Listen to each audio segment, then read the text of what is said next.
आज का जो विषय है ये महिलाओं के लिए डेडिकेटेड है जी। और ये बहुत ही अहम विषय है एक्चुअली। महिलाएं जो प्रेग्नेंट होती हैं, प्रेगनेंसी अपने आप में एक नई नया एक्सपीरियंस है। अगर जो पहली बार प्रेग्नेंट हो रही हैं उनको बहुत तमाम तरह की तकलीफ़ें झेलनी पड़ती हैं।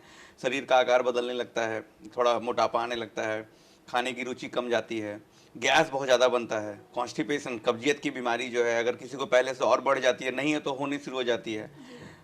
उनका तकलीफ होता है, पेट साफ नहीं होता है। और चौथी जो शिकायत है कि मॉर्निंग सिकनेस, उल्टी होना, सुबह में बहुत उल्टी होना, और कभी कभी उल्टी इतनी ज़्यादा होने लगती है कि वो रुकती ही नहीं है, इवन दवाई देने पे भी नहीं रुकती है। तो ये तमाम तकलीफ़ें होती क्यों हैं, पहले तो ये समझते हैं। प्रेगनेंसी में आपके महिला के अंदर एक हार्मोन होता है प्रोजेस्टेरॉन, उसका वो बढ़ता है इसलिए कि वो बच्चे को सलामत रखे और प्रेग्नेंट महिला को वो हेल्प करने के लिए बढ़ता है। लेकिन उसका एक साइड इफेक्ट है, और वो साइड इफेक्ट है नौसिया, वोमिटिंग, ब्लोटिंग जो आप बोलते हैं, उल्टी, गैस बनना, और थोड़ा कब्जियत, पेट का चाल कम हो जाना। तो ये सब तमाम तकलीफ़ें वो महिला को मिलना शुरू हो जाता है प्रेगनेंसी में।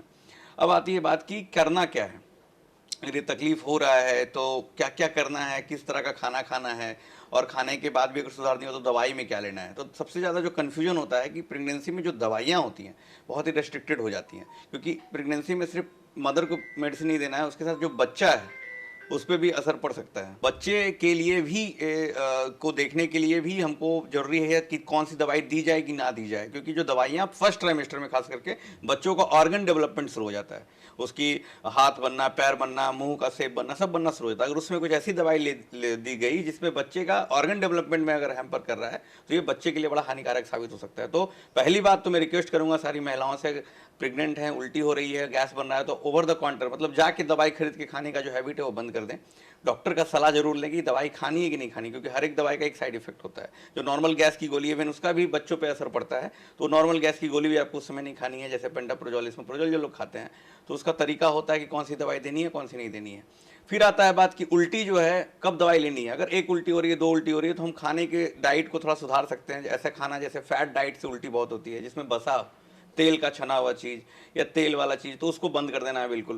प्रोटीन डाइट थोड़ा ठीक है। कार्बोहाइड्रेट जिसमें चीनी है, चीनी कम करना है, नमक कम करना, तेल कम करना। चीनी, नमक, तेल वाला जो खाना है उसको कम से कम यूज करना है। और लो रेसिड्यू डाइट जो आसानी से पच जाए उसका यूज करना है। फल का सेवन करना है। ये सब सेवन करने से थोड़ा पेट आपका संतुलित रहेगा। फाइबर डाइट बढ़ा देना है, खूब पानी पीना है, 3 से 4 लीटर पानी पीना है। फाइबर डाइट ज़्यादा रखना है। अगर आप भुंजा खाते हैं, जो हम लोग खाते हैं, जो भुंजा का सेवन, चना का सेवन, सलाद का सेवन, ये सब चीज़ को बढ़ाना है। उससे भी बहुत बार ये चीज़ करने से, पानी पीने से, खाने से भी आपका कॉन्स्टिपेशन, गैस बनने की समस्या थोड़ी कम होने लगती है। दूसरी बात की बहुत मिथ होता है कि प्रेग्नेंट हो गए तो अब काम ही नहीं करना, बैठे रहना। ये चीज़ नहीं करना है। चलना फिरना है, नॉर्मल जो आपकी एक्टिविटी होती रहनी चाहिए। अगर आप बिल्कुल बैठ जाते हैं तो भी आपको गैस बनाएगा, उसके कारण भी आपकी कॉन्स्टिपेशन की समस्या बढ़ जाएगी। अब आती है कि इतना करने के बाद भी आराम नहीं हुआ है, तब डॉक्टर से मिलना है। तो उसमें कॉन्स्टिपेशन की बहुत सारी दवाइयाँ हैं जो हम लोग देते हैं, जो प्रेगनेंसी के लिए बिल्कुल सेफ़ है। वो दवाइयाँ हम लोग शुरू कर देते हैं। और दूसरा काम क्या करते हैं, कुछ विटामिन्स जो हैं वो प्रेगनेंसी में जो उल्टी होती है उसको हेल्प करता है रोकने में। या पैराडॉक्सिन होता है, उसका बहुत सारे नाम आते हैं। पैराडॉक्सिन की दवाई वो देते हैं, वो सेफ़ है प्रेगनेंसी में और उनकी उल्टी को भी रोक सकते हैं। जिंजर का सेवन, अदरक का सेवन कहा जाता है प्रेगनेंसी में अच्छा होता है उल्टी रोकने के लिए। तो ये सारी चीज़ें करके हम उल्टी को कंट्रोल करते हैं। कभी कभी क्या होता है, जैसे अभी बताएं, कब डॉक्टर से बिल्कुल ही मिलना, हाइपरेमेसिस ग्रेविडम एक टर्म है। बहुत बार उल्टी हो रही है, उल्टी होती जा रही है, सुबह से शाम हो गया 10 उल्टी होती जा रही है। डिहाइड्रेट हो गया पेशेंट, प्रेग्नेंट पेशेंट, और ऑलरेडी बच्चा है, इतना ज़्यादा उल्टी हो रहा है। तो ये ऐसी समस्या भी बहुत बार देखने को मिलती है। उस केस में हम लोग पानी मुंह से इंटेक कम करके पानी चलाते हैं और दवाइयाँ कुछ चलाते हैं और उसको कंट्रोल करते हैं, और ये कंट्रोल हो जाती है, बिल्कुल हो जाती है। तो ये तमाम चीज़ों को आपको समझना है। खूब सारा पानी पीना और कार्बोहाइड्रेट का सेवन, फैट का सेवन कम करना। अगर उल्टी उसके बाद भी नहीं रुकी तो कुछ दवाइयाँ होती हैं जो बहुत अच्छा काम करता है, पैराडॉक्सिन कंटेनिंग ड्रग, उसको लेना।